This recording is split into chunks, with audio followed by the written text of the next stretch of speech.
Hello everyone, I welcome you on our YouTube channel. और आज हम बात करने जा रहे हैं अपने क्लास 12 की हिस्ट्री के चैप्टर नंबर 7 एक साम्राज्य की राजधानी विजयनगर के बारे में। पार्ट 1 होने वाला है इस चैप्टर का। ये बिल्कुल डिटेल में डिस्कस करेंगे। नोट्स हमेशा की तरह आपको नीचे डिस्क्रिप्शन में मिल जाएंगे। तो चलिए चैप्टर को शुरू करते हैं। तो सबसे पहले देखते हैं कि विजयनगर साम्राज्य आखिर था क्या। तो देखिए, विजयनगर यानी इस शब्द का जो अर्थ होता है वो होता है विजय का नगर यानी जीत का शहर। तो विजयनगर दक्षिण भारत में फैला एक विशाल हिंदू साम्राज्य था। जैसा कि आप मैप में देख सकते हैं, जो नीचे वाला हिस्सा है ये क्या है, ये विजयनगर है। तो यहाँ पर विजयनगर था हमारा, कहाँ पर, दक्षिण भारत में।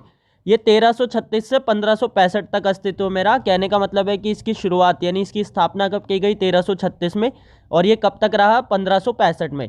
विजयनगर की राजधानी का नाम हम्पी था, यानी जो इसकी राजधानी थी उसका नाम हम्पी था, इसीलिए इसे कभी कभी हम्पी भी कहा जाता है, यानी इसे हम्पी के नाम से भी जाना जाता है। तो यानी अगर हम कभी भी विजयनगर गए या हम्पी गए तो उन दोनों का मतलब क्या होगा, बिल्कुल सेम होगा। नेक्स्ट देखते हैं कि इसकी स्थापना कब हुई। तो इसकी स्थापना 1336 में, जैसा कि मैंने आपको बताया अभी, दो भाइयों द्वारा की गई थी। उन दो भाइयों का नाम क्या था, हरिहर और बुक्का। तो इन दोनों भाइयों ने मिलकर विजयनगर की स्थापना की थी। कब की थी, 1336 में। विजयनगर था क्या, दक्षिण भारत का एक हिंदू साम्राज्य था, यानी ये साम्राज्य था जो हिंदू लोगों का था, यानी जो इसके राजा थे वो कौन थे, हिंदू थे। ऐसा कहा जाता है कि जो हरिहर और बुक्का थे ना, यानी ये दोनों, इनको सुल्तान ने यानी दिल्ली सल्तनत के उस समय के सुल्तान ने दक्षिण भारत के क्षेत्र पे कब्जा करने के लिए भेजा था। तो समझने की कोशिश करो। देखो, मैंने आपको पिछले कुछ चैप्टरों के अंदर यानी भक्ति सूफी परंपरा के अंदर पहले बताया था कि इस दौर के अंदर यानी 1336 के आसपास वाले दौर के अंदर जो ऊपर का क्षेत्र था, यहाँ वाला, ठीक है, यहाँ पर क्या थी, दिल्ली सल्तनत थी। अगर आपको नहीं पता तो एक बार वो वीडियो अच्छे से देखो। इसीलिए मैंने उस टाइम बताया था कि अगर आप वो नहीं पढ़ोगे तो आपको ये समझ नहीं आएगा। तो मैंने बताया था कि उस समय यहाँ पर क्या थी, दिल्ली सल्तनत थी, ठीक है। और दिल्ली सल्तनत का शासन था, यहाँ पर गुलाम वंश चल रहा था उस समय, ठीक है। तो इस सल्तनत के जो सुल्तान थे उस समय के, यानी उन्होंने भेजा था किसे, हरिहर और बुक्का को दक्षिण वाले क्षेत्र में क्या करने के लिए, यहाँ पर जीतने के लिए और यहाँ पर साम्राज्य स्थापित करने के लिए। तो हरिहर और बुक्का यहाँ पर आए और उन्होंने यहाँ पर क्या किया, अपना साम्राज्य स्थापित किया। किस आधार पर, हिंदू विचारधारा के आधार पर, ठीक है। और उसे नाम क्या दिया, विजयनगर। क्यों, क्योंकि इस शहर को जीता गया था, जीत कर ये शहर बनाया गया था, इसीलिए इसका नाम क्या रखा गया, विजयनगर, ठीक है। तो हरिहर और बुक्का द्वारा स्थापना की गई। एक बार फिर से डिटेल में देखेंगे, बिल्कुल पहले समझ लेते हैं कि आखिर जो विजयनगर था वो था कहाँ। तो जो विजयनगर साम्राज्य था ये कृष्णा नदी से लेकर दक्षिण भारत तक फैला हुआ था। यानी अगर आप यहाँ पर मैप में देखेंगे ना, तो ये जो लाइन दिख रही है आपको, ये क्या है, ये कृष्णा नदी है, ठीक है। और इसके बगल में ये तुंगभद्रा रिवर जा रही है। तो इन दोनों बीच यानी इन्हीं के आसपास बसा हुआ था क्या, हमारा विजयनगर। उस समय जो इसके पड़ोसी राज्य थे, जो भी इसके पड़ोसी राज्य थे वो कौन थे, दक्कन के सुल्तान। ये वाला जो ये वाला हिस्सा है ना, इसे दक्कन बोला जाता है। तो दक्कन के सुल्तान थे। अगर आप एक बार पूरा भारत का मैप देखेंगे तो देखो, जैसे मैंने आपको बताया, ऊपर क्या थी, ये दिल्ली सल्तनत थी, तुगलकों का शासन था, गुलाम वंश चल रहा था।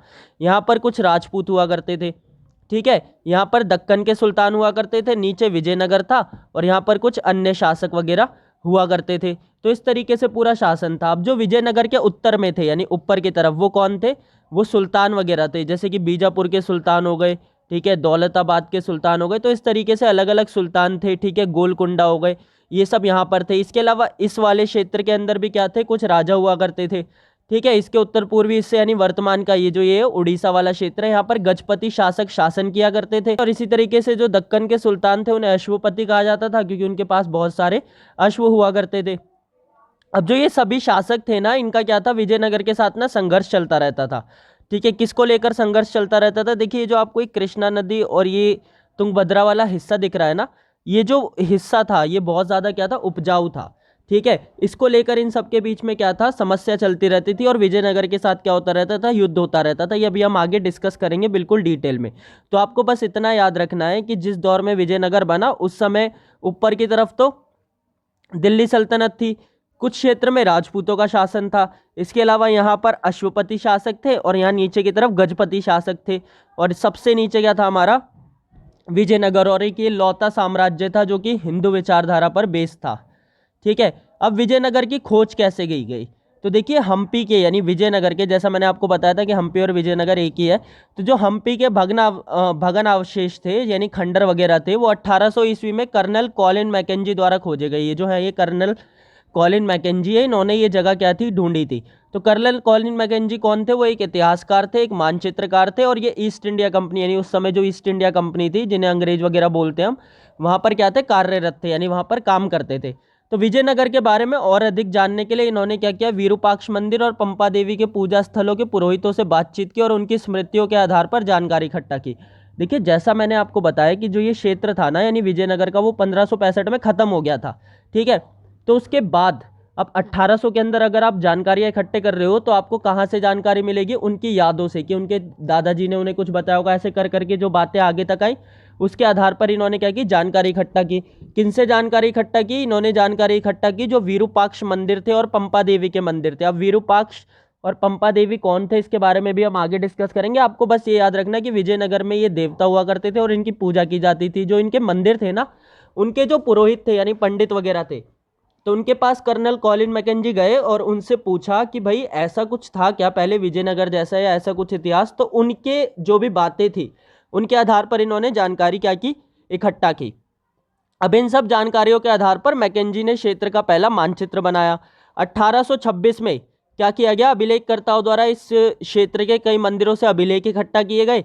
1856 में यहाँ के भवनों के चित्र इकट्ठा करने आरंभ किए गए और शोधकर्ताओं ने इन चित्रों का क्या किया, अध्ययन किया, ठीक है। विजयनगर के इतिहास को और अच्छे से समझने के लिए ये सब जानकारियाँ तो थी, यानी ये जो अभिलेख थे, जो इनकी यादों के बारे में जो भी इन्होंने बताया था, इसी के साथ साथ जो जो चीज़ें इनको मिली, इसी के साथ साथ इन्होंने क्या किया कि विदेशी यात्राओं के वृतांत, जो विदेशी भारत में आए थे उस दौर में, उनके जो वृतांत थे, इसके अलावा तमिल, कन्नड़ और संस्कृत में जो साहित्य लिखा गया था उसके अंदर जो चीज़ें थी, उसके आधार पर इन्होंने क्या किया, विजयनगर के बारे में जानकारी इकट्ठा की और इसके बारे में सब कुछ पता लगाया।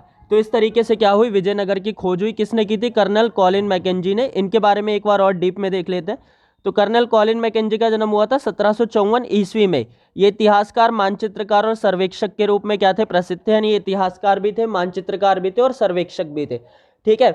1815 में इन्हें भारत का पहला सर्वेयर जनरल बनाया गया था और 1821 में अपनी मृत्यु तक वह इसी पद पर क्या रहे थे, बने रहे थे, ठीक है। यानी इस दौर के अंदर इन्होंने काफ़ी सारी की जिस खोज वगैरह की, जिसमें से विजयनगर भी क्या था, एक था। आगे देखते हैं हम। तो अब बात करते हैं विजयनगर में शासन के बारे में। देखिए हमने देख लिया विजयनगर कहाँ पर स्थित था, इसकी खोज कैसे हुई। अब देखते हैं इस पर शासन किस किस ने किया। तो जो विजयनगर के शासक थे ना, उनको उस समय राय कहा जाता था। यानी जब भी मैं आपसे राय बोलूंगा तो उसका मतलब क्या है, राजा। और उस समय जो सैनिक कमांडर हुआ करते थे, ठीक है, यानी जो सेना के प्रमुख हुआ करते थे, उन्हें बोला जाता था नायक, ठीक है। तो जो राजा थे वो कौन थे, राय, और जो सैनिक कमांडर थे वो कौन थे, नायक। तो देखते हैं जरा कौन कौन से वंश ने यहाँ पर शासन किया। तो जैसा कि मैंने आपको बताया कि विजयनगर की स्थापना हरिहर और बुक्का द्वारा की गई थी। कब की गई थी, 1336 में। तो इनके पिताजी का जो नाम था ना, वो था संगम। तो इन्हीं के नाम पर इन्होंने अपने वंश की स्थापना की। किस वंश की, संगम वंश की। तो इस तरीके से जो पहला शासक रहा किसमें, विजयनगर के अंदर, वो कौन था, संगम वंश का, और हरिहर और बुक्का थे, ठीक है। इस तरह से विजयनगर पर सबसे पहले संगम वंश ने क्या किया, शासन किया। इनके अंतिम शासक कौन थे, विरूपाक्ष द्वितीय थे। अब इसके बाद आए सुलभ वंश, ठीक है। संगम वंश के बाद कौन सा आया, सुलभ वंश। तो सुलभ लोगों ने संगम वंश के दौरान क्या थे, सैनिक कमांडर थे। यानी जब इनका शासन चल रहा था ना संगम वंश वालों का, तो उस समय ये सुलभ लोग क्या हुआ करते थे, सैनिक कमांडर हुआ करते थे, ठीक है। संगम वंश के अंतिम शासक यानी जो विरूपाक्ष द्वितीय थे, इनको हराकर नरसिंह ने अपने शासन की स्थापना की और यहीं से शुरुआत हुई किसकी, सुलभ वंश की। तो सबसे पहले कौन सा था, संगम वंश, फिर आया कौन सा, सुलभ वंश। इसके बाद देखते हैं क्या हुआ। इसके बाद जो तीसरा वंश था वो आया तुलुव वंश। तो तुलुव वंश के जो प्रथम शासक थे वो कौन थे, वीर नरसिंह द्वारा सुलभ वंश के अंतिम शासक को हराकर तुलुव वंश की स्थापना की गई। इसी वंश के दौरान कृष्ण देव राय राजा बने। कृष्ण देव राय के बारे में आपने सुना होगा शायद, अगर आपने तेनाली रामन देखा हो तो डेफिनेटली आपको इनके बारे में पता होगा। ये वही वाले कृष्ण देव राय हैं। तो यही क्या, यानी ये जो कृष्ण देव राय हैं, इन्हें सबसे ज़्यादा प्रतापी राजाओं में से एक माना जाता है विजयनगर के, ठीक है। तो इन्हें विजयनगर का सबसे प्रतापी राजा माना जाता है। और तुलुव वंश के आखिरी शासक कौन रहे, सदाशिव रहे। तो कृष्णदेव राय के बाद शासक आए, फिर सदाशिव, और फिर वहां पर तुलुव वंश क्या हो गया, खत्म हो गया। इसके बाद स्थापना हुई अराविंदु वंश की। तो तिरुमल द्वारा तुलुव वंश के आखिरी शासक को हराकर अराविंदु वंश की स्थापना की गई और इसके जो आखिरी शासक थे वो कौन थे, श्रीरंग तृतीय थे। तो इस तरीके से अराविंदु वंश भी क्या हो गया, खत्म हो गया। तो ये मुख्य 4 वंश है। सबसे पहला कौन सा बताया, संगम वंश, फिर सुलभ वंश, फिर तुलुव वंश और फिर अराविंदु वंश, ठीक है। नेक्स्ट टॉपिक आता है हमारे पास कृष्णदेव राय के बारे में, ठीक है, यानी विजयनगर के प्रतापी शासक कृष्णदेव राय के बारे में जानना है हमारे को। तो देखते हैं जरा, देखिए 1509 में कृष्णदेव राय ने शासन संभाला और इस दौर को विजयनगर का सबसे समृद्ध और खुशहाल दौर माना जाता है। ऐसा क्यों माना जाता है, देखते हैं जरा। कृष्णदेव राय ने विजयनगर की शासन व्यवस्था को मजबूत बनाया और कई प्रभावशाली क्षेत्रों पर जीत हासिल की। ठीक है, यानी जो सबसे पहले सेना के आधार पर देखिए तो इन्होंने कई क्षेत्रों के अंदर जीत हासिल की जो क्या थे, बहुत ज्यादा महत्वपूर्ण थे। सबसे पहला देखिए 1512 में रायचूर दोआब, ठीक है, तुंगभद्रा और कृष्णा नदी के बीच का उपजाऊ क्षेत्रों से इन्होंने क्या किया, हासिल कर लिया। देखो मैं आपको बताता हूँ, ये आपको कृष्णा रिवर दिख रही है, ठीक है, और यहाँ पर ये तुंगभद्रा रिवर है। अब दो नदियों के बीच का जो क्षेत्र होता है ना, उसे दोआब बोला जाता है। अब जैसे इन दोनों नदियों के बीच का ये जो क्षेत्र है ना, ये हो गया दोआब। तो इसको लेकर बहुत ज़्यादा समस्याएं चलती रहती थी। पहले भी मैंने आपको बताया था कि रायचूर दोआब को लेकर क्या थी, समस्याएं चलती रहती थी। किसके बीच में, विजयनगर और इसके पड़ोसियों के बीच में। तो सबसे पहले आकर इन्होंने यही काम किया, इस क्षेत्र को क्या किया, जीत लिया। ठीक है, यानी सबको हरा दिया और इस क्षेत्र पर कब्जा कर लिया। 1514 में उड़ीसा के शासकों को हराया, जो मैंने आपको बताया था कि उड़ीसा की तरफ कौन थे, गजपति शासक थे, उनको हराया इन्होंने। 1520 में बीजापुर के सुल्तान को भी इन्होंने बुरी तरह से क्या किया, पराजित कर दिया, यानी उसे भी हरा दिया। ठीक है, तो इन्हीं सब वजहों से कृष्णदेव राय के दौर में जो था राज्य, वो हमेशा युद्ध के लिए तैयार रहा और किसी भी युद्ध में हारा नहीं। इन्हें आंध्र भोज कहा गया, जिसका मतलब होता था क्या, पूरे आंध्र का राजा। यानी इतने प्रतापी शासक थे, इतने महान शासक थे कि इन्हें पूरे आंध्र के राजा के रूप में बताया गया। ठीक है, आगे देखते हैं। अब जैसा कि हमने कृष्णदेव राय के बारे में देखा कि वो शासक के रूप में तो बहुत ही ज़्यादा प्रतापी थे, पर अगर कला और साहित्य के बारे में बात की जाए तो प्रतापी राजा होने के साथ ही साथ वह एक अच्छे लेखक भी थे। उन्होंने मुख्य रूप से 2 पुस्तकों की रचना की थी। पहली कौन सी थी, अमुक्त मल्य, जो कि तेलुगु भाषा में लिखी गई थी, और दूसरी थी जामवंती कल्याण, जो उन्होंने संस्कृत भाषा में लिखी थी। ठीक है, कई बड़े बड़े मंदिरों का निर्माण भी कृष्णदेव द्वारा कराया गया। ठीक है, और इन बड़े बड़े मंदिरों में गोपुरम, अब गोपुरम क्या होता था, विशाल प्रवेश द्वार, ये जो आपको गेट दिख रहा है ना, इन्हें गोपुरम बोला जाता था। ठीक है, तो लगवाने का श्रेय भी किसको जाता है, कृष्णदेव राय को जाता है। इसके अलावा अन्य कार्य जो इन्होंने किए वो क्या कि जल की पूर्ति के लिए कमलपुरम जलाशय का निर्माण इन्होंने करवाया। इसी के साथ साथ इन्होंने अपनी माताजी के नाम पर विजयनगर के पास ही एक नगलपुराम नामक उपनगर की स्थापना भी की। इन्हीं सब कारणों की वजह से इन्हें क्या माना जाता है, बहुत ही ज्यादा प्रभावशाली राजा माना जाता है। तो हमारा ये टॉपिक यहीं पर ही खत्म हो जाता है। Thank you for watching the video. Notes का लिंक आपको हमेशा की तरह डिस्क्रिप्शन में मिल जाएगा। आप हमारा टेलीग्राम ग्रुप ज्वाइन कर सकते हैं इंपॉर्टेंट क्वेश्चन और बाकी अपडेट्स के लिए। सब्सक्राइब कीजिए चैनल को ऐसी और वीडियोस के लिए, और एक लाइक छोड़कर जाइए, क्योंकि आपका एक लाइक हमें मोटिवेट करता है ऐसी और वीडियोस बनाने के लिए। साथ ही साथ अब आप क्विजेज वगैरह भी प्ले कर सकते हैं, जिससे आपको 1 से 2 मार्क्स के क्वेश्चन की क्या हो जाएगी, अच्छे से प्रैक्टिस हो जाएगी। उसका लिंक भी आपको नीचे डिस्क्रिप्शन में मिल जाएगा, तो चेक करना बिल्कुल मत भूलिएगा। Thank you.